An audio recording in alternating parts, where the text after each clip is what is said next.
After the video game crash of 1983, the industry was now back on its feet and booming. The systems of the late 1970s and early 80s took a back seat to the technologically advanced Nintendo Entertainment System. As home gaming was becoming more and more popular, one rising company would attempt to steal the show and bury its competition. Sega Enterprises, a company known for only a few popular arcade games, created a masterfully designed system that sparked a war of gaming that would last decades. Join us as Super Retro Video Games tells you all about the Sega Master System.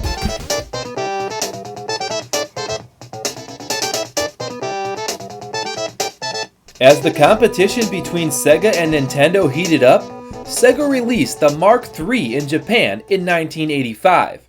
The Mark III was a redesigned version of the SG-1000, Sega's first home console. They decided that their business would do much better in North America than it had in Japan, so they rebranded the Mark III as the Master System. And by September 1986, the Sega Master System was launched in North America. Sega capitalized on the already successful hardware of the SG-1000 by upgrading the Master System's main CPU to an 8-bit processor. The video for the Master System is provided through an RF switch as well as composite, and can display up to 32 colors at one time from a total palette of 64 colors. It has a resolution of 256 by 192, and the sound chip provides 3 square wave channels and 1 noise channel. For the time, this new hardware allowed for amazing graphics and eye-popping colors. In an era of gaming, when you had to read through the game's introduction like a book, the Sega Master System kept you glued to the screen with its exceptional artwork. The Master System's exterior design was similar to the stylish, state-of-the-art home theater devices of the mid-1980s. The power button is located on the front, while the reset and pause buttons are located on the top where the cartridge is inserted. In addition to the cartridges, a card slot was added, giving users the option to play either way. In 1990, Sega redesigned the console, rebranding it the Master System 2. They removed several components to reduce cost, including the card slot, reset button, power light, and expansion port. Not much can be said about the controllers. They are simple and easy to use. The Master System's controller closely resembled the rectangular shape of the NES controller. It consisted of a digital directional pad and only 2 buttons, because remember, the pause button was located on the console. To maintain a competitive force with Nintendo, Sega also created several accessories for the Master System, such as the Light Phaser light gun and the Sega Scope 3D glasses.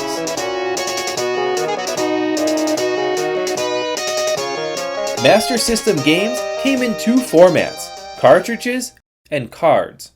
The cards were cheaper to manufacture than the cartridges, but were eventually discontinued due to their small memory size.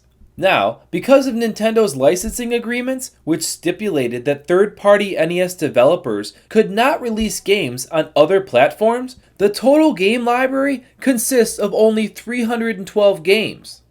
If we compare that to the NES library, which boasted over 700 games, we can understand why the Master System was not as popular. To Sega's credit, the Master System did have better graphics and colors, and there are many games on the Master System that are fun, enjoyable, and still hold up today. Let's take a quick look at some of our favorite games.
For a more complete list, make sure to watch our Best of Sega Master System games, which can be found on our channel and in the description below. Overall, the Sega Master System did well in North America, but was eventually overshadowed by the NES. The console's lack of quality games and licensing issues ultimately led to its demise, and by the early 1990s, consumers lost interest. One thing is for certain, the Sega Master System paved the way for one of the most popular and beloved home gaming consoles, the Genesis. These days, the Sega Master System still holds up and is fun to play. So grab your favorite game and become a master at it on the Sega Master System.